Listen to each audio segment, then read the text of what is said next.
করে প্রতিদিন নরনারী আপনারা তপস্যার অংশ বানিয়ে সন্তান বৃদ্ধি করুন।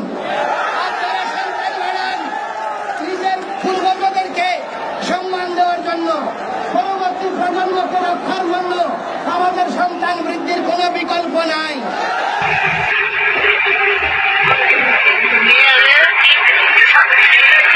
একবারে নিষ্পাব্দ, একবারে গোনা নাই, মাসুম মাসুম।